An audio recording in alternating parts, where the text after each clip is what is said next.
Hello दोस्तों, स्वागत है आप सभी का हमारे इस यूट्यूब चैनल पर।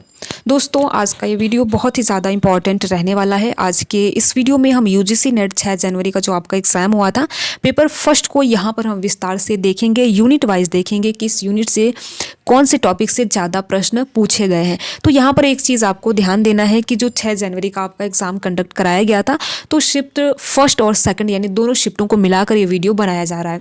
तो इस वीडियो को देखिए, एग्ज़ाम में जाने से पहले आप एक बार ज़रूर देखिए और यहाँ पर जो भी टॉपिक बताए जा रहे हैं उनको आपको बिल्कुल देखकर ही जाना है। तो इसलिए देखिए, ये वीडियो बहुत ही ज़्यादा इंपॉर्टेंट रहने वाला है। तो इस वीडियो को आप अंत तक ज़रूर देखिए और देखने के साथ साथ अपने यार दोस्त मित्र को भी शेयर कीजिए।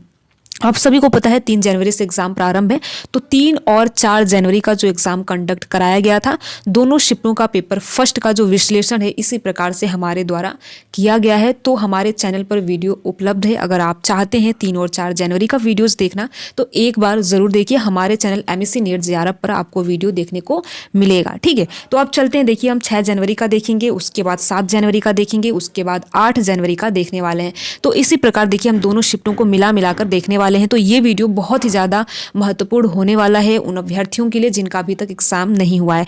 तो यहाँ पर देखिए, अगर आप इस वीडियो का पीडीएफ चाहते हैं तो हमें कमेंट बॉक्स में बता सकते हैं। साथ ही साथ देखिए, ये वीडियो बिल्कुल हिंदी में रहने वाला है और यहाँ पर मेरे द्वारा प्रयास किया जाएगा कि जो भी चीज़ें हैं आपको बिल्कुल आसान शब्दों में समझाया जा सके। तो यहाँ पर देखिए, जो भी टॉपिक दिए रहेंगे आप चाहें तो उनको नोट कर सकते हैं या फिर उनको आप इस वीडियो का अगर आप पीडीएफ चाहते हैं तो बता सकते हैं। तो उन टॉपिक को आपको एग्जाम में जाने से पहले एक बार जरूर देखकर जाना है। ठीक है, तो यहाँ पर देखिए, हम 6 जनवरी का देखने वाले हैं। जैसा कि आप देख सकते हैं, 6 जनवरी का दोनों शिफ्टों में एग्जाम कंडक्ट कराया गया था, उन पेपर फर्स्ट का हम यूनिट वाइज यहाँ पर विस्तृत विश्लेषण देखने वाले हैं। तो देखिए, जो पहला यूनिट है, देखिए थोड़ी सी हम बात कर लेते हैं उन अभ्यर्थियों के लिए जो बिल्कुल नए हैं और यूजीसी नेट के एग्जाम पहली बार दिए हैं या देने जा रहे हैं। तो देखिए, जैसा कि आप सभी को पता है कि यूजीसी नेट का जो फर्स्ट पेपर होता है वो सभी का सेम होता है।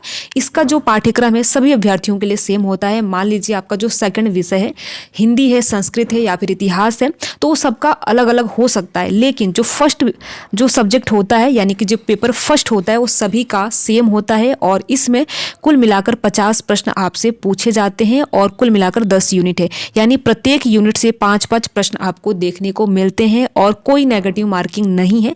तो यहाँ पर आपको बिल्कुल भी किसी भी प्रकार का चिंता नहीं करना है, आपको बिंदास होकर प्रश्न को सॉल्व करना है, क्योंकि यहाँ पर कोई नेगेटिव मार्किंग नहीं है। तो आपको जो आए उसको तो करेंगे ही करेंगे और साथ ही साथ आपको उन प्रश्नों को भी करना है जो नहीं भी आता है उनको भी करना है, क्योंकि यहाँ पर किसी भी प्रकार का कोई अभी फिलहाल नेगेटिव मार्किंग नहीं है। तो इस चीज़ को ध्यान रखना है, स्पेशली उन अभ्यर्थियों के लिए है जो यूजीसी नेट का एग्जाम पहली बार दिए हैं या फिर देने जा रहे हैं। ठीक है, तो चलिए हम यूनिट वाइज देखते हैं। जैसा कि आप यहाँ पर देख सकते हैं, ये पहला यूनिट है, टीचिंग एप्टीट्यूड। ठीक है, यहाँ पर शिक्षण अभिवृत्ति आप देख सकते हैं। तो यहाँ पर अगर हम प्रश्नों की संख्या की बात करें तो 5 से 6 प्रश्न आपके टीचिंग एप्टीट्यूड यानी शिक्षण अभिवृत्ति से पूछे गए थे। और कौन कौन से टॉपिक थे यहाँ पर हम देख लेते हैं। देखिए, शिक्षण विधियों से प्रश्न बना था, शिक्षण सहायक सामग्री, प्रभावी शिक्षण के तत्व। यहाँ कुल मिलाकर आप देख सकते हैं कि यहाँ पर ये 3 टॉपिक है और यहीं से आपका प्रश्न यूजीसी नेट जो 6 जनवरी का आपका एग्जाम हुआ था उसमें यहीं से प्रश्न बने थे। देखिए, थोड़ी सी हम बात करते चलेंगे। अगर हम बात करें शिक्षण विधियों के बारे में, तो आप सभी ने पढ़ा होगा, शिक्षण अभिवृत्ति के बारे में पढ़ा होगा विस्तार से। तो इसमें देखिए, अगर हम विधियों की बात करें तो आप सभी को पता भी होगा कि व्याख्यान विधि होता है जिसमें जो शिक्षक होता है जानकारी देता है और जो छात्र होते हैं वो सुनते हैं। दूसरा होता है प्रश्नोत्तरी विधि जिसमें शिक्षक छात्रों से प्रश्न पूछते हैं और प्रश्न पूछने के साथ साथ उनकी समझ का मूल्यांकन करते हैं। तीसरा आपका होता है सहयोगात्मक विधि। इसमें क्या होता है, इसमें छात्रों को समूहों में काम करके सीखने के लिए जो अध्यापक हैं, जो टीचर हैं, वो प्रेरित करते हैं। ठीक है, चौथा हो गया प्रदर्शन विधि। प्रदर्शन विधि में क्या होता है, शिक्षक किसी विषय को व्यवहारिक रूप से सिखाते हैं, तो ये आपका होता है प्रदर्शन विधि। ऐसे ही देखिए, जो 5वां होता है ब्लेंडेड लर्निंग विधि होता है, ये पारंपरिक और डिजिटल शिक्षण को मिलाकर यानी इन दोनों का मिश्रण होता है ब्लेंडेड लर्निंग विधि। तो ये कुछ विधियां हैं जो आपको माइंड में रखनी है और अगर आप ध्यान में रखेंगे तो आपका यहाँ से एक भी प्रश्न गलत नहीं होगा। सेम ऐसे ही आप यहाँ पर देख सकते हैं शिक्षण सहायक सामग्री है, जो कि मुझे उम्मीद है कि आप सभी ने पढ़ रखा होगा। इसमें कुल मिलाकर 3 सामग्रियाँ आती है जिसमें श्रव्य सामग्री है, जो कि श्रव्य सामग्री में ये होता है कि जो शिक्षक होता है वो आपको रेडियो या फिर रिकॉर्डिंग के जरिए उसकी जो सामग्री होती है उसके हिसाब से आपको बताता है, ठीक है। दूसरा होता है दृश्य सामग्री, जिसे आप देखकर समझते हैं, जो कि चार्ट हो गया, मॉडल हो गया। और तीसरा होता है श्रव्य दृश्य सामग्री, यानी कि वीडियोज इसका एक बेहतरीन उदाहरण हो सकता है। तो इस प्रकार से देखिए आपसे प्रश्न पूछा गया था। और अगर हम स्तर की बात करें, प्रश्नों के स्तर की बात करें, तो आप यहाँ पर देख सकते हैं आसान से मध्यम स्तर के प्रश्न पूछे गए थे। अब चलिए हम बात करते हैं दूसरी यूनिट पर, जो कि आप देख सकते हैं अनुसंधान यानी रिसर्च एप्टीट्यूड, अनुसंधान अभिवृत्ति। तो यहाँ से भी 5 से 6 प्रश्न आपसे एग्जाम में पूछे गए थे, जो कि आप देख सकते हैं यहाँ पर अनुसंधान डिजाइन, परिकल्पना, सैंपलिंग तकनीक, डेटा संग्रह के तरीकों से आपसे प्रश्न पूछे गए थे। डेटा संग्रह के जो तरीके होते हैं कुल मिलाकर 2 तरीके होते हैं, जिसमें प्राथमिक डेटा संग्रह होता है और द्वितीय डेटा संग्रह होता है। प्राथमिक में क्या होता है, जब आप किसी चीज़ के बारे में रिसर्च करते हैं तो आप वहाँ पर खुद यानी स्वयं जाकर देखते हैं, तो वो होता है आपका प्राथमिक डेटा संग्रह, यानी आप साक्षात्कार लेते हैं तो आपका वो होता है प्राथमिक डेटा संग्रह के अंतर्गत आता है। वही हम बात करें द्वितीय डेटा संग्रह के अंतर्गत, तो आप किसी से पूछते हैं या कोई न्यूज़पेपर का आर्टिकल या फिर किसी ने पहले से किसी चीज़ पे रिसर्च कर लिया है तो आप वहाँ से कुछ चीज़ें उठाते हैं, तो वो होता है आपका द्वितीय डेटा संग्रह, ठीक है। तो इस प्रकार से देखिए आपको चीज़ों को बिल्कुल याद रखना है, और याद रखेंगे तो आपका जो प्रश्न है यहाँ से बिल्कुल गलत नहीं होगा। अब हम चलते हैं, आप तीसरा देख सकते हैं पठन बोध यानी रीडिंग कॉम्प्रिहेंशन। तो यहाँ से 5 प्रश्न पूछा गया था। तो यहाँ पर देखिए क्या होता है, एक गद्यांश दिया गया होता है जिसमें गहराई से उत्तर ढूंढना होता है, यानी कि एक लंबा चौड़ा पैराग्राफ दिया होता है, उसको पहले आपको पढ़ना है और पढ़कर जो 5 प्रश्न दिए रहेंगे उनका जवाब आपको देना होता है। तो ये देखिए इसका जो स्तर की बात करें तो आसान था, यानी कि बहुत कठिन नहीं था। अब हम बात करते हैं यहाँ पर संचार को लेकर, जो कि आप देख सकते हैं कम्युनिकेशन, संप्रेषण जिसे कहा जाता है। तो यहाँ से 4 से 5 प्रश्न पूछे गए थे, हम यहाँ पर देख लेते हैं। तो देखिए यहाँ पर प्रभावी संचार के तत्वों से प्रश्न बने थे, अवरोधक से बने थे, और साथ ही साथ औपचारिक अनौपचारिक संचार से प्रश्न पूछे गए थे, यानी फॉर्मल और इनफॉर्मल जो कम्युनिकेशन है यहाँ से प्रश्न पूछे गए थे। तो देखिए फॉर्मल अगर हम कम्युनिकेशन की बात करें तो जो आप ऑफिस में, दफ्तर में या फिर कुछ किसी ऑफिशियल कार्य के लिए अगर आप जो वार्तालाप का प्रयोग करते हैं तो वो होता है आपका औपचारिक संचार।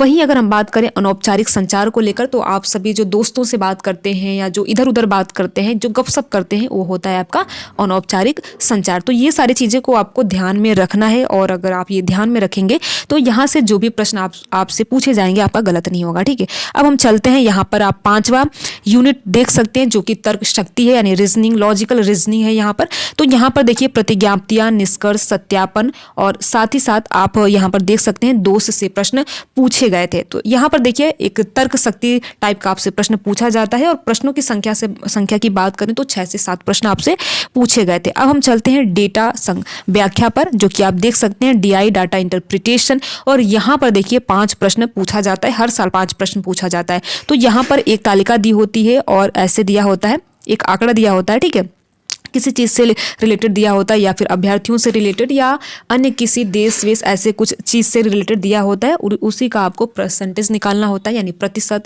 एवरेज और साथ ही साथ रेशियो यानी अनुपात आप सभी को निकालना होता है। तो अगर ये 3 चीज़ें आपको निकालनी आती है तो DI का प्रश्न आपका गलत नहीं होगा। कम से कम 5 से 4 प्रश्न, 5 में से 4 प्रश्न तो आपके सही होंगे ही होंगे। तो इस प्रकार से देखिए जो DI होता है उसमें अनुपात, ठीक है, अनुपात आपको ध्यान में रखना है, प्रतिशत और जो रेशियो होता है वो आपको ध्यान में रखना होता है, ठीक है। अब हम चलते हैं 7वें यूनिट पे, जो कि आप देख सकते हैं 7वां यूनिट है सूचना और संचार प्रौद्योगिकी यानी ICT।